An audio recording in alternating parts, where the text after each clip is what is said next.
showcasing beloved favourites and forgotten gems. This is The Archive with Jason Drury on the Cinematic Sound Radio Network.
From Ramsgate in Kent, England, it's a very warm welcome once again to yet another edition of the Cinematic Sound Radio Podcast's archive show. Well, it's something to do. I am your host, Jason Drury, podcaster extraordinaire and proud member of the IFMCA, thanking you very much for taking time out of your very, very busy day to listen to our humble show.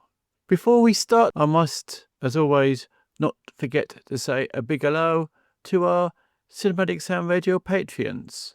Hello! the Cinematic Sound Radio Podcast Patreon, I have no idea why, then please head over to patreon.com/Cinematic Sound Radio. Also, if you dare, I would really like, if you could rate the show and review the show. I very much like to read what you think of this show. And I may even read out a review of the show if I dare. So come on, Julian, start typing on that keyboard. I'm sure somebody's listening out there. Now, Dragon Domain Records, run by, amongst others, Mark Banning and Forday Faxton, have over the years cornered most of the market on obscure and hard-to-find film score releases on their label. Last year, in 2024, they released out of nowhere two of my all-time favourite obscure scores, which I thought would never see a CD release in my wildest dreams: Goliath Awaits and Death Hunt. So with other releases all showing an equal interest to me, I decided to dedicate an entire show to recent releases from Dragon Domain Records. And with the composers featured today, I'm sure you will see why I have done so. We started today's show with the main title from Too Late for Hero, the 1970 American war film directed by Robert Aldrich and starring Michael Caine, Cliff Robertson, Ian Bannon and Harry Andrews. A reluctant hero, American Lieutenant Sam Lawson, is seconded to a motley British unit tasked with destroying a Japanese radio on a Philippine island. The motley British unit included well-known British actors such as Denham Elliott, Arnold Fraser, Sam Kidd and Lance Percival. Gerald Fried's score, who was a regular collaborator with director Aldrich, is, as described in the liner notes, as an exercise in almost non-stop high energy, with little in the way of respite. Fried described the film like this, quote, "I don't think there was a lyrical moment visually in the entire movie. If there are many moods, it's easy to be varied, fresh and inventive. But this was a bunch of soldiers in combat in the midst of this awful jungle. That's pretty much one mood," unquote. Constructed for a very large orchestra of 90 plus musicians, including expanded percussion sections, augmented by synthesizers and numerous exotic instrumentation, Fried's score is a musical journey through the rigors of open warfare. It's not a crowd pleaser in the traditional sense. It's complex, confrontational, at times hard to pin down, but it brilliantly matches the tone of Too Late the Hero, cynical, disorientated, and morally ambiguous. Fried delivered a score that is more akin to a 1970s psychological thriller or political drama than a war epic, and that exactly makes it so interesting. So now let's hear some more music from Gerald Fried's score from Too Late for Hero.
That's his music from the 1970s war drama, directed by Robert Aldrich, Too Late for Hero, with original score composed and conducted by Gerald Fried and performed by the Hollywood Studio Symphony Orchestra. The original soundtrack recording, like everything on this show today, comes from our good friends at Dragon Domain Records. Delving into the greats of film music's past, this is The Archive with Jason Drury on the Cinematic Sound Radio Network.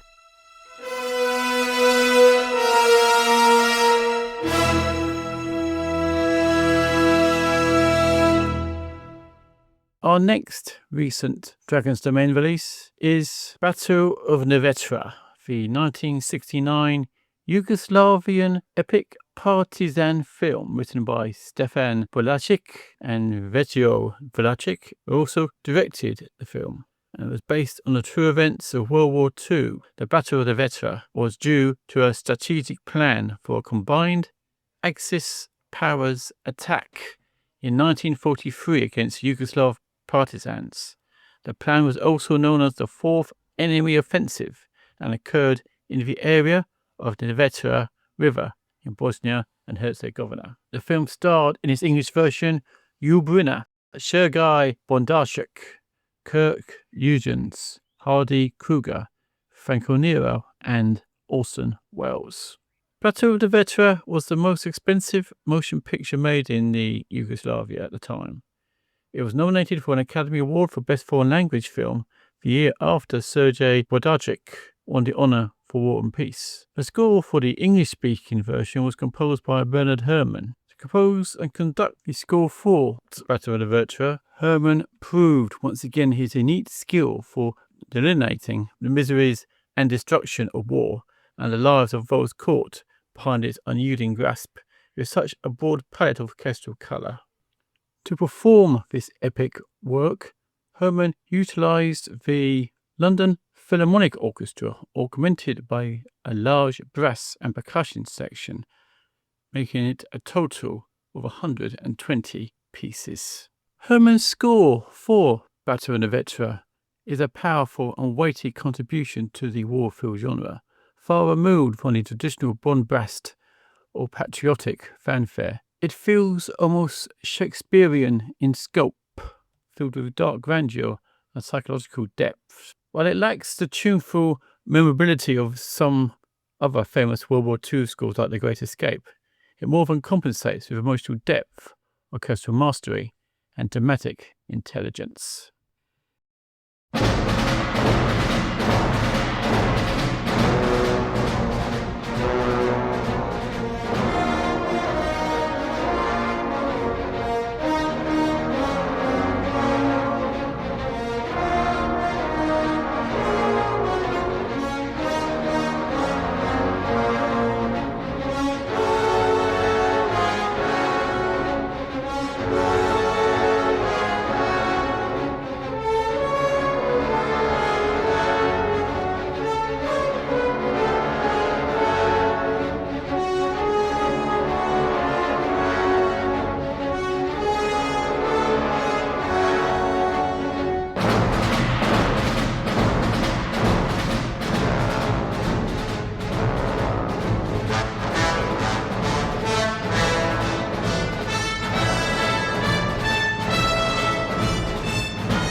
That was music from the 1969 war film The Battle of the Vetra, original score composed and conducted by Bernard Herrmann and performed by the London Philharmonic Orchestra.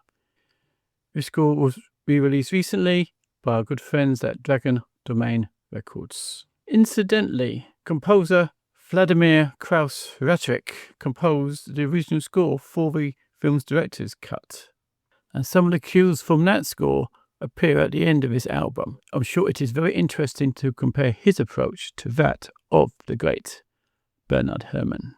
Another Bernard Herrmann score recently released by Dragon Domain Records was The Night Digger, also known in the UK as The Road Builder, from 1971, directed by Alistair Reed and starring Patricia Neal, Pamela Brown and Nicholas Kay. The screenplay was by Roald Dahl, based on the novel Nest in a Fallen Tree by J. Cowley, about two women who are visited by a suspicious handyman. To this day, The Night Digger is a very difficult film to screen and find, as it hasn't received a proper home video release until 2011, and is currently only available for digital streaming on Amazon, Misfortunes and Misery Side. The Night Digger deserves attention, if only for its enigmatic score by Bernard Herrmann. After more or less burning most of his bridges in Hollywood, and 2 years prior to his famous falling out with legendary filmmaker Alfred Hitchcock, Herrmann relocated to London, England, where he lived out the remainder of his life. It was here the exiled composer found a rejuvenated career, and The Night Digger was a significant part career renaissance. The music for The Night Digger is a quintessential Bernard Herrmann score. Revered for his gymnastic string writing, Herrmann adopted a musical approach similar to that infamous and iconic score for Psycho, this time adding harp, harmonica, and a 7-string Baroque tenor viol known as the viola d'amore, played in the score by Rosemary Green. While not being recognised as much as his music for Vertigo, Psycho or Citizen Kane, Herrmann's score for Night Digger oozes a familiar brilliance and exemplifies Herrmann's acute understanding of narrative and how music relates to the cinematic experience.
features music from the 1971 British thriller The Night Digger, with original score composed and conducted by Bernard Herrmann and performed by Sessions of London.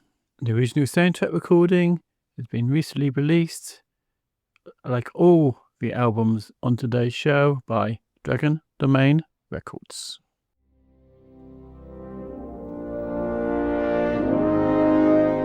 The home for beloved favourites and forgotten gems, this is The Archive with Jason Drury on the Cinematic Sound Radio Network.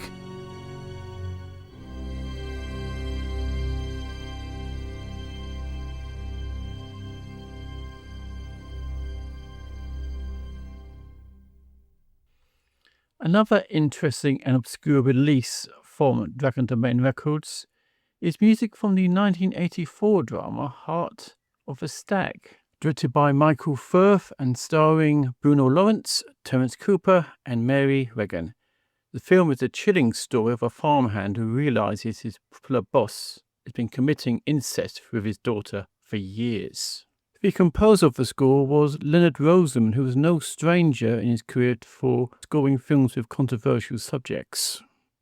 The score begins with a haunting motif that underscores the incestuous relationship between daughter and father.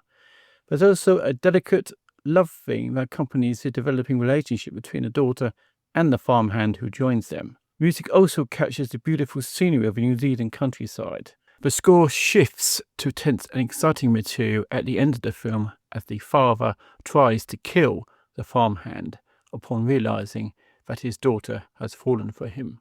Leonard Rosenman's score for Heart of a Stag is bleak, uncompromising and emotionally exacting. It's not conventionally enjoyable, but it's strikingly effective and courageous in how it refuses to soothe the viewer. The music mirrors the film's subject matter, jagged, uncomfortable, and rooted in trauma. So here now is music from the 1984 New Zealand drama Heart of a Stag, with original score composed and conducted by Leonard Rosenman and performed by the New Zealand Symphony Orchestra.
On the air and streaming on the web since 1996, this is the Cinematic Sound Radio Network. Return from the River Kwai, the 1989 British film directed by Andrew McLaglen and starring Edward Fox, Dylan Elliott, Christopher Penn, George Takei, Nick Tate, and Timothy Bottoms. It is not a sequel to the 1957 classic film The Bridge on the River Kwai, for it deals with POWs of the Japanese in World War II. The film is based on the 1979 factual book with the same name about a 1945 Japanese prisoner transport which contained 2,217 British and Australian POWs who had been working as forced labour on the Burma Railway, building the bridge over the River Kwai. They were taken by a railway to Singapore, and from there, aboard two ships, the Rakaru Maru and the Kashidoki Maru, destined for Japan. On the 12th of September 1944, both ships were torpedoed by US submarines, and 1,559 of the prisoners perished. The score for this film was composed by the late Lalo Schifrin, and he didn't have much time to work on the score, as he said in an interview, quoted on this Dragon Domain release, quote, "The whole thing was done very fast and professionally. I met producer Kurt Junger to show me the picture at Columbia Pictures in Hollywood, and then I went back to my studio to write a score within the deadline and proceeded to score it with a major orchestra. To write the score took me between 4 to 6 weeks. I remember I could not use any thematic material from the original Bridge on the River Kwai movie. The recording of the score took 3 to 4 sessions of 3 hours each. The recording of the score took place in July of 1988 at the studio Palais des Congrès in Paris. Lalo Schifrin's score is a straightforward orchestral war drama score, combining martial energy, subdued heroism, and atmospheric tension. The score is dignified, restrained, and dramatically solid, if not groundbreaking.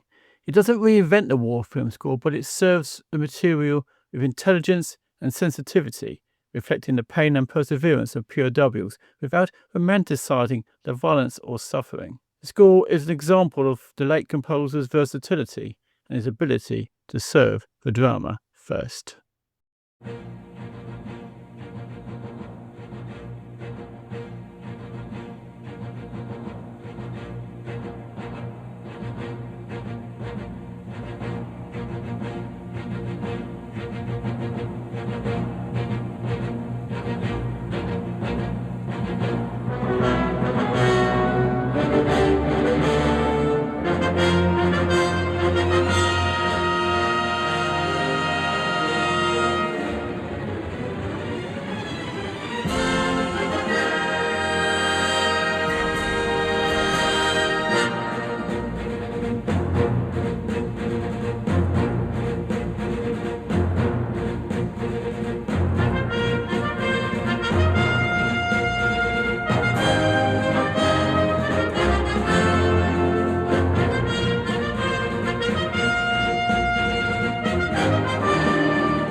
That was music from the 1989 British war drama Return from the River Kwai, the original score composed and conducted by Lalo Schifrin and performed by the Paris Philharmonic Orchestra.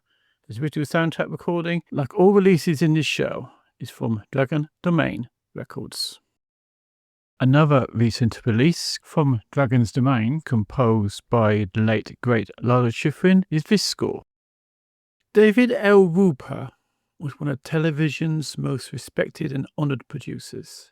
He gave us shows such as Roots, The Thornbirds, North and South, the National Geographic specials, Willy Wonka and the Chocolate Factory, and dozens of other projects over a 40-year career in film and television. Among his landmark television documentaries was The Rise and Fall of the Third Reich, which aired on ABC over 3 nights in March 1968. Based on journalist William L. Shire's best-selling, award-winning 1960 chronicle of the history of Nazi Germany, it was a result of 2 years of research and examining more than 5 million feet of film to tell the story of Adolf Hitler's rise to power and his eventual downfall at the end of World War II. Rupert was always shrewd about his choice of composer. Lalo Schifrin had already scored his National Geographic The Hidden World of Insects and earned an Emmy nomination for the music of The Making of the President in 1964, both of which aired in late 1966. He quickly agreed to take on the important project, even though he was busy with television shows such as Mission Impossible and Mannix, and movies such as Cool Hand Luke and The Fox, which both earned him Academy Award nominations. His music for the television documentary is written for small ensembles, a handful of strings, military brass with snare drums, odd woodwind combinations, dark piano figures, harp and cymbalum. As the composer recalled in 2008, quote, "That was emotional. The documentary was very well put together. The music was very dramatic. There's no mystery.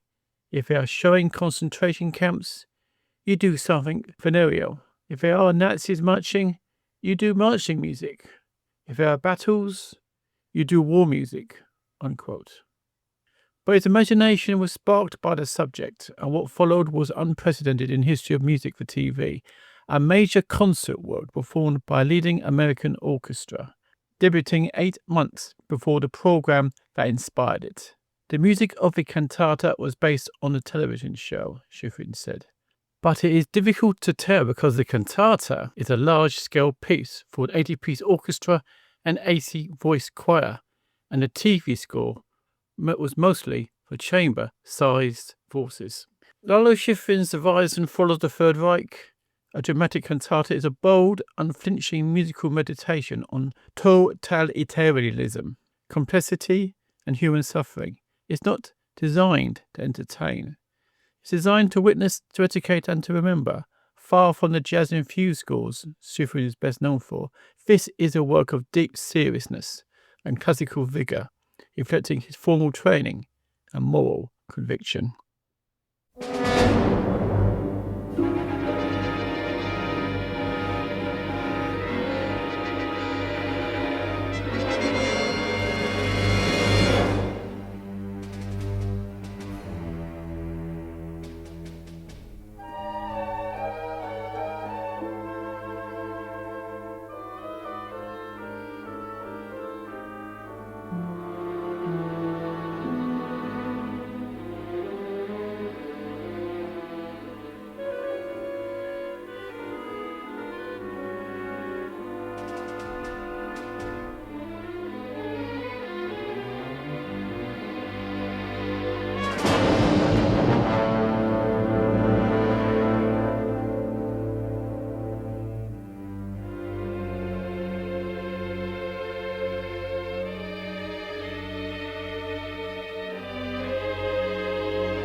Misled and trapped in shame beyond repentance, today you cry your joy.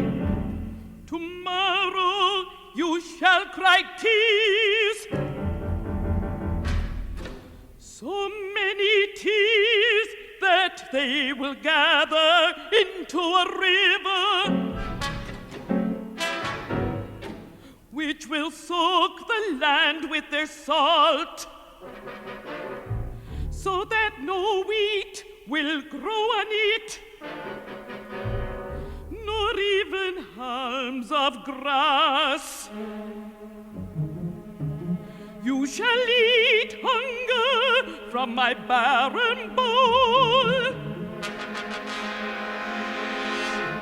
You shall eat hunger from my barren bowl, because as you have sown, so shall you reap.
Still smell the searing of forests.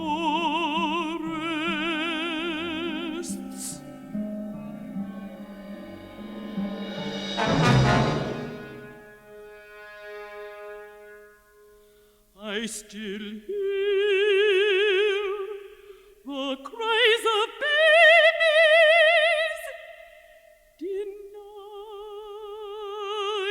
their mother.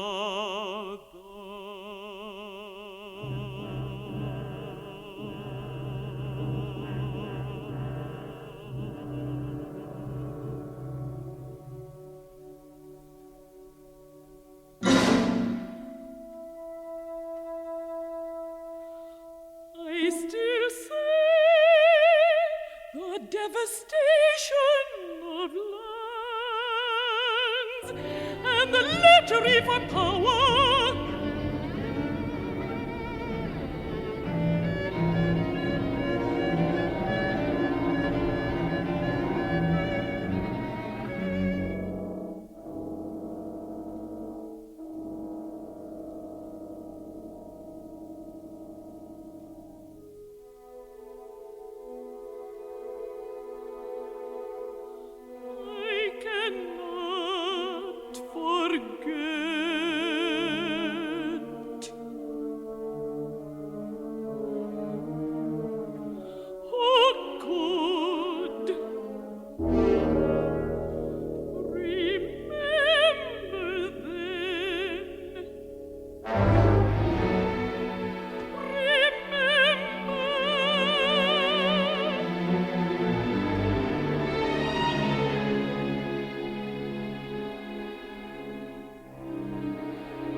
you serve shall be an obscene word, never to be used again, not even as a curse. Never, never, never.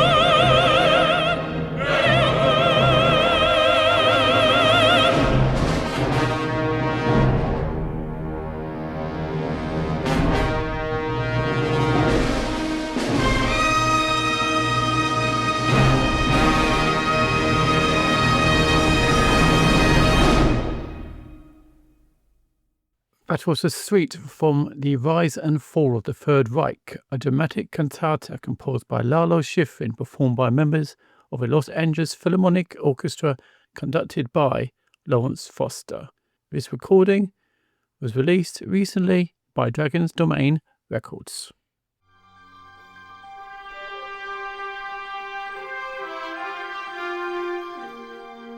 The home for beloved favourites and forgotten gems. This is The Archive with Jason Drury on the Cinematic Sound Radio Network.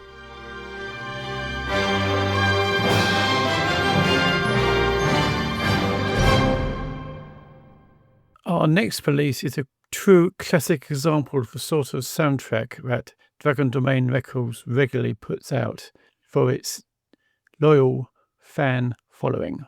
Starship Invasions, a 1977 Canadian science fiction film written and directed by Ed Hunt and starring Robert Vaughn and Christopher Lee. The film follows Captain Ramesses and his legend of the Winged Serpent, a group of telepathic aliens from the planet Alpha, which is on the brink of destruction due to a supernova.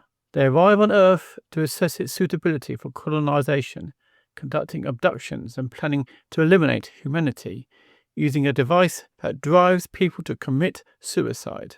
The Legend's actions are opposed by the Intergalactic League of Races, a group of advanced aliens who operate from a hidden base beneath the Bermuda Triangle. The League seeks the help of Professor Alan Duncan, a UFO expert, to thwart Ramesses' plans. The film's score, composed by Melle, stands out for its use of synthesizers combined with jazz elements, creating a unique sound for a genre movie.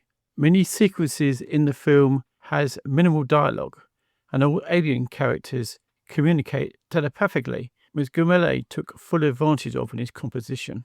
Despite receiving mixed reviews, Melle enjoyed working on the project because it allowed him to express his love for science fiction and fantasy. Gilmour's score for Starship Invasion is a bold and uncompromising piece of sonic design, far more inventive than the film it supports.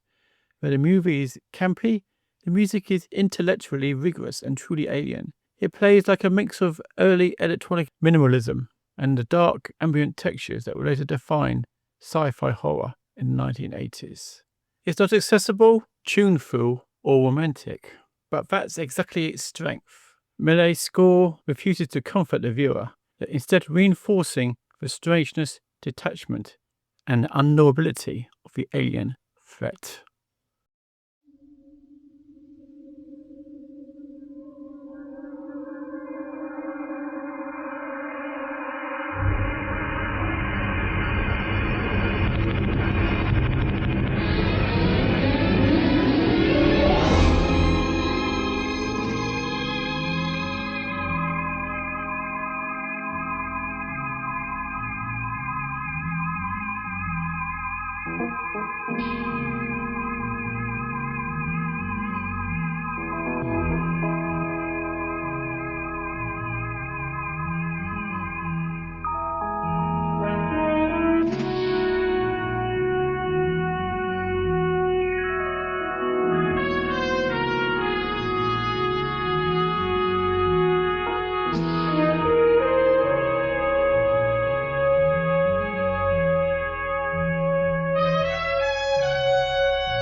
was music for the 1977 Canadian science fiction film Starship Invasions, with original score composed and conducted by Melle and performed by the Hollywood Studio Symphony Orchestra. With the original soundtrack recording, like everything featured on this show today, coming from Dragon Domain Records. And with that, we've come to the end of the latest edition of the Archive on the Cinematic Sound Radio podcast, celebrating the music from the great label which is Dragon Domain Records. I'll leave you with music from one of their latest releases, which dropped during the making of this show.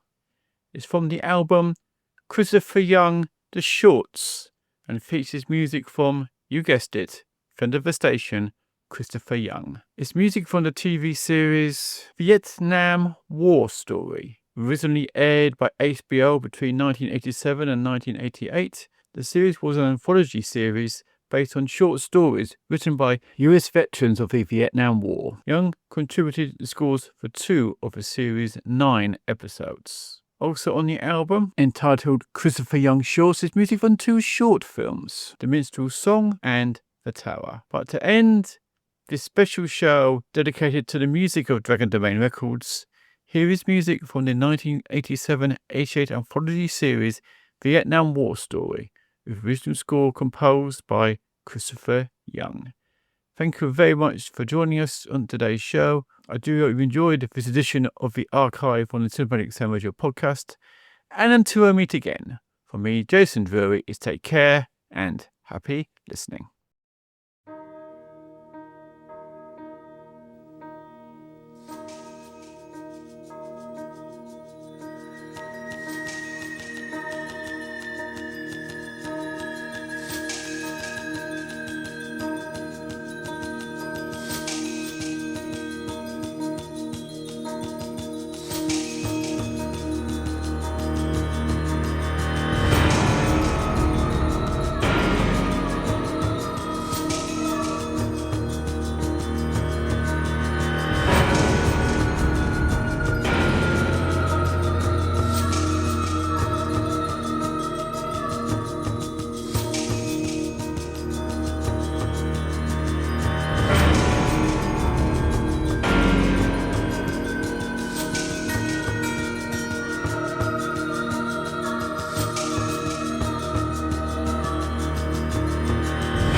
Thank you for listening to the Cinematic Sound Radio Podcast.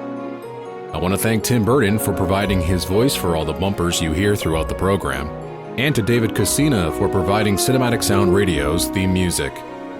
If you have any questions, comments, or concerns, please email us at cinematicsound@yahoo.com. You can find us on social media on Twitter, Facebook, and Instagram. And wherever you're listening to us today, please take a moment right now to leave us a rating and a review of the podcast. You can get a Cinematic Sound Radio t-shirt at our TeePublic store. You can join our Patreon at patreon.com/cinematicsoundradio. And don't forget to check us out on the web at cinematicsound.net.